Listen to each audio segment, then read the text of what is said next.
The first thing my son said to me wasn't hello. It was, "Dad, I need you to wire $300,000 by the end of the month." He said it calmly, like he was asking me to pick up milk on the way home. I was sitting at my kitchen table when the call came in, the same table I'd paid off 20 years earlier. Morning light was coming through the window, hitting the scratches in the wood my late wife used to complain about. I remember thinking how strange it was that something so ordinary could sit beside a moment that would split my life clean in two. He explained it like a business proposal. The new house was almost finished. Bigger than the last one.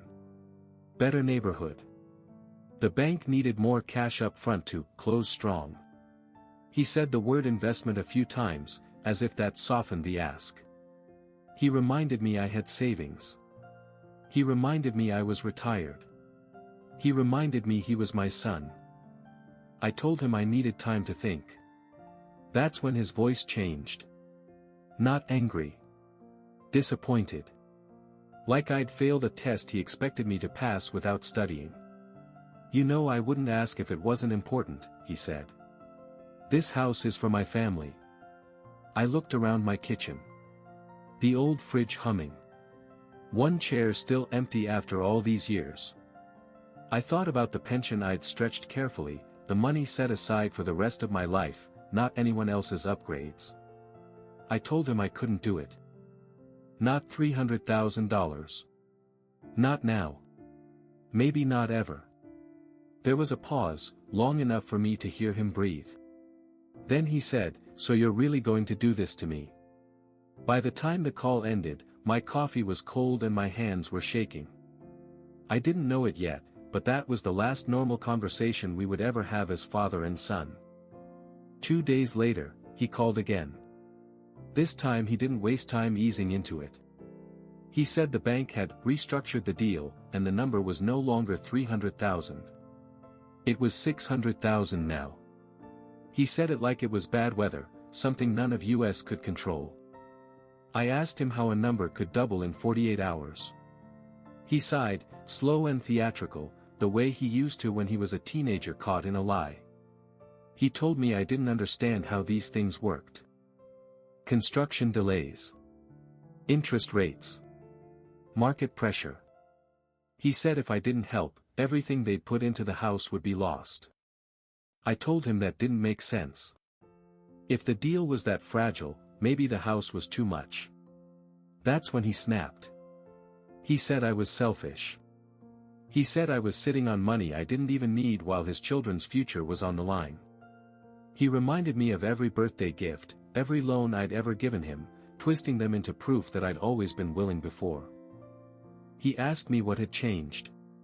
What had changed was that I finally heard myself breathing on the other end of the phone, tired and old, being spoken to like an obstacle instead of a father. I told him no again. Clearly this time. I said I loved him, but I wasn't his bank, and I wasn't going to mortgage the rest of my life for a house I'd never live in. There was silence, then a laugh. Short. Sharp. Not kind. "You realize you're forcing my hand," he said. I asked him what that meant. He told me his lawyer believed I'd verbally committed months ago. He said there were emails. Texts. Intent, he called it. He said if I backed out now, I'd be responsible for damages. I remember gripping the edge of the table so hard my knuckles went white. I told him to be careful with his words. He told me I should have been careful first. Before hanging up, he said something that still sits heavy in my chest. He said, "If you don't help your own son, a judge will make you." That was the moment I understood this wasn't a family argument anymore. It was a threat. The letter arrived a week later, thick paper, official font, my name spelled correctly but without warmth. It informed me that my son was pursuing legal action to recover funds he claimed I had promised. $600,000. Plus penalties. Plus legal fees. Reading it felt like swallowing something sharp. I sat in my living room with that letter on my lap for a long time. The clock on the wall ticked louder than usual. I kept expecting grief to hit me first, or rage. What came instead was embarrassment. The quiet kind. The kind you feel when private family failures are dragged into daylight. I called him once after that. Just once.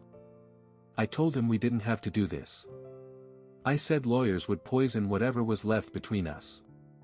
I reminded him of his mother, how she'd cry when we fought, how she believed family mattered more than money. He told me not to make it emotional. He said this was business now. He said his attorney advised him not to speak to me directly anymore. That night, I slept on the couch. I don't know why. Maybe the bed felt too big. Maybe I didn't feel like I deserved comfort. I kept replaying moments from his childhood, trying to locate the exact place where things went wrong, as if there had been a single misstep instead of 100 small ones. A month later, I was officially served. A man I'd never met knocked on my door and handed me papers like he was delivering groceries. My son's name was printed on every page. Seeing it there, paired with words like plaintiff and damages, made my stomach turn. Friends told me to fight. To countersue. To cut him off completely. But none of them were lying awake at night wondering how a boy they once carried on their shoulders learned to see his father as an asset to be extracted. I hired a lawyer because I had to. Not because I wanted to win, but because I didn't want to be destroyed. As we went through my finances, line by line, it became painfully clear that even if I lost, there would be nothing left to give. The house. The savings. The small cushion I'd built to survive old age. All of it was on the table now. The first court date was set for early spring. I marked it on my calendar in pencil, the way you do when you're not sure you'll still be standing when the day comes. By the time spring arrived, my name had been spoken in more rooms than I could count, most of them without me present. Depositions. Filings. Motions. My lawyer explained everything carefully, but every explanation sounded the same to me. Your son is serious. This could go either way. The worst part wasn't the paperwork. It was discovery. That was when my private life became inventory. Bank statements going back years. Notes I'd scribbled to myself. Old emails where I'd written things like, "I'll help however I can," never imagining those words would be dragged into a courtroom and sharpened into weapons. My son's attorney requested a sworn statement from me. Sitting across from a court reporter, hand raised, I answered questions about my finances, my health, my intentions. They asked when I'd first discussed helping with the house. They asked whether I understood the size of the commitment. They asked if I had ever said the words, "I've got you covered." I told the truth. I said I'd spoken loosely, like parents do. I said I never agreed to a number, never signed anything, never imagined it would end like this. The attorney nodded politely while writing notes, as if my answers were already filed under unconvincing. Afterward, my son didn't look at me. He sat at the far end of the table, arms crossed, jaw tight. This wasn't a man desperate to save his family. This was someone waiting to see what he could still take. A week later, his lawyer proposed a settlement. If I paid $400,000 immediately, they'd drop the case. They framed it as mercy. A compromise. My lawyer slid the paper toward me and waited. I stared at the number until it blurred. $400,000 would mean selling my home. It would mean no safety net. It would mean betting the rest of my life on the hope that nothing went wrong. I said no. That night, my son sent me a message. Not about the case. About how disappointed he was. About how I was forcing him to protect his family from his own father. He said the court would be less forgiving than he was trying to be. I turned the phone face down and sat in the dark, listening to the house creak the way it always had. For the first time since this began, I wasn't just afraid of losing everything. I was afraid of what winning might cost too. The trial didn't feel dramatic the way people imagine courtrooms. No shouting. No surprise confessions. Just slow, grinding pressure. Every word measured. Every glance weighed. It felt less like justice and more like erosion. My son testified before I did. He spoke confidently, dressed well, his voice steady. He talked about promises made, expectations set, plans built around my support. He never once looked at me while he spoke. It was as if I'd already been reduced to paperwork. When it was my turn, I walked to the stand carefully, aware of my age in a way I never had been before. The oath felt heavy in my mouth. I answered questions slowly, clearly, forcing myself not to ramble. I told the court I was a father, not an investor. I said love wasn't a contract. The opposing attorney pressed hard. He suggested I'd encouraged reliance. He suggested I was backing out now because I disapproved of my son's lifestyle. He even implied I was being vindictive in my old age. That one stung. I told him I wasn't punishing anyone. I was protecting myself. I said there was a difference between helping your child and being dismantled by them. The judge listened without expression, hands folded, eyes tired. During a recess, my son finally approached me. He stood close enough that I could smell his cologne, something expensive I didn't recognize. He told me this could still end quietly if I changed my mind. He said the stress was affecting his marriage. He said his kids were scared. I asked him if he'd ever once thought about how scared I was. He didn't answer. He just stepped back when his lawyer called him over. The ruling didn't come that day. Or the next. Weeks passed. My health slipped quietly under the strain. I stopped sleeping through the night. My blood pressure climbed. My lawyer warned me gently that even a partial loss could leave me dependent on others for the rest of my life. One afternoon, sitting alone in the courtroom waiting for the decision, I realized something painful and clear. Even if I won, I would never get my son back. The court could decide money, but it couldn't undo what had already been said under oath. When the judge finally returned, the room went silent. I folded my hands in my lap and braced myself, knowing that whatever came next would define the rest of my life. The judge ruled that I was not legally obligated to pay my son $600,000. There was no enforceable contract, no written agreement, no clear evidence of a binding promise. On paper, I had won. But the victory was thin. The court did determine that my past financial support had contributed to my son's reliance. For that reason, I was ordered to pay a much smaller amount to cover documented transitional losses. $75,000. A number that wouldn't destroy me, but would still leave a mark. When the gavel came down, my son didn't react. No anger. No relief.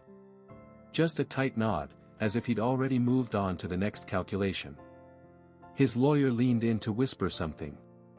I stood slowly, my knees stiff, my chest aching in a way that had nothing to do with age. Outside the courthouse, he finally spoke to me. This didn't have to happen, he said. I looked at him, really looked at him, and for the first time I didn't recognize who he'd become. I told him he was right. It didn't have to happen. Then I told him something else. I told him that money was the last thing I would ever give him. He laughed once, under his breath. He said I was being dramatic. He said I'd come around. I didn't argue. There was no point. I paid what the court ordered. Wrote the check myself. Signed my name carefully. It felt like closing a door I'd held open too long. Weeks passed. Then months. No calls. No updates. I heard through a cousin that the house was sold before it was finished. That the mansion became a loss instead of a symbol. I felt no satisfaction in that. Just distance. I downsized quietly. Sold my home and moved into a small apartment closer to town. 1 bedroom. 1 chair by the window. Less to manage. Less to lose. My days became simpler. Morning walks. Library books. Cooking for one without apology. Sometimes I still reach for the phone. Sometimes I imagine what I'd say if he called. But he hasn't. And I've stopped waiting. The court took a piece of my money. My son took something else entirely. What I have left now is smaller, quieter, and finally my own. About a year after the case ended, I received a notice in the mail from a number I didn't recognize. It was addressed carefully, formally, the way institutions speak when they don't want emotion involved. My son was filing a civil appeal. He wasn't asking for more money this time. He was challenging the ruling itself. Arguing that the judge had misinterpreted intent. That I had knowingly allowed him to build a life around support I later withdrew. Reading it felt like reopening a wound that had finally begun to scar. My lawyer told me the appeal was weak. Expensive for him. Draining. More about leverage than outcome. Still, it meant months of uncertainty again. More waiting. More paper. More reminders that blood ties don't protect you from being treated like an enemy. During that time, my health dipped again. Nothing dramatic. Just fatigue that didn't lift. A tremor in my hands when I held my coffee. My doctor suggested stress reduction. I almost laughed. Then I told him the truth. He nodded like he'd heard this kind of story before. The appeal was denied without a hearing. A single paragraph dismissal. Final. When my lawyer called to tell me, I thanked him and hung up, then sat in silence for a long while. I didn't feel relief. I felt finished. A month later, my son sent one last message. No apology. No reflection. Just a request for my new address, for records. I didn't respond. Not out of spite. Out of necessity. I started giving things away after that.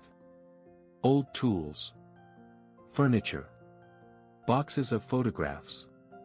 Not because I was preparing to die, but because I was learning how little I actually needed to live honestly. I kept one picture of him as a boy, missing 2 front teeth, grinning like the world was safe. Sometimes, in the evenings, I sit by the window and think about legacy. Not money. Not houses. Just the quiet knowledge that I did not break myself to fund someone else's illusion. That realization didn't make me proud. It made me peaceful. The call came late in the afternoon, almost 2 years after everything ended. I nearly didn't answer. The number was unfamiliar, but something in me knew before I lifted the phone. It was my son's wife. Her voice was careful, controlled, the way people sound when they've rehearsed bad news but still aren't sure how it will land. She told me my son had filed for bankruptcy. Business debts. Legal fees. The house. All of it finally collapsed in on itself. She said she wasn't calling to ask for money. She made that very clear. She said she was calling because she didn't know who else to tell. I listened without interrupting. I noticed how distant I felt, like I was hearing about a stranger who happened to share my last name. She told me the children were confused. That they were downsizing now too. That my son wasn't handling it well. After a pause, she asked if I wanted to speak to him. I closed my eyes. Not out of anger. Out of honesty. I told her no. I said I hoped things stabilized for the children. I said I wished her strength. I did not ask about him. She thanked me for listening. When the call ended, the room stayed quiet, unchanged. No weight lifted. No new one added. That night, I made myself a simple dinner and ate it slowly. I thought about how easily the world confuses consequences with cruelty. I hadn't caused his collapse. I had only stepped out of the way and let his choices finish what they started. For a long time, I believed being a good father meant absorbing whatever my child handed me, no matter the cost. Age has taught me something harder. Love without boundaries isn't love. It's surrender. I went to bed that night without checking my phone, without wondering if tomorrow would bring another demand or threat. The silence felt earned, not empty. I don't hear from my son anymore. Not through lawyers. Not through family. Not through strangers with careful voices. The silence has settled into something permanent, like a scar that no longer hurts but never disappears. I spend my mornings walking the same few blocks, nodding to people whose names I don't know and don't need to. In the afternoons, I read or sit by the window and watch the light move across the floor. Some days I think about the man I used to be, the one who believed endurance was the same thing as love. I don't blame him. He was doing the best he could with what he understood at the time. People sometimes ask if I regret refusing the money. They expect a complicated answer. I tell them no. Not because it was easy, but because it was necessary. Giving that money wouldn't have saved my son. It would have erased me. I still hope he finds his footing someday. I hope he learns what I learned too late, that security built on entitlement always collapses, and that no house, no matter how large, can make up for the damage done to trust. But those hopes are quiet now. They no longer run my life. What I've gained instead is something smaller and sturdier. I wake up without dread. I answer only the calls I choose. I live within my means, and within my conscience. When I look at myself in the mirror, I see a man who did not abandon his child, but also did not abandon himself. That's the part no court could rule on. The part no lawsuit could take. I lost my son long before the mansion, before the money, before the courtroom. What I found at the end of all this was the simple truth that dignity is not something you give away to keep peace. It's something you keep so you can live with yourself afterward. And at this age, living with yourself is what matters most.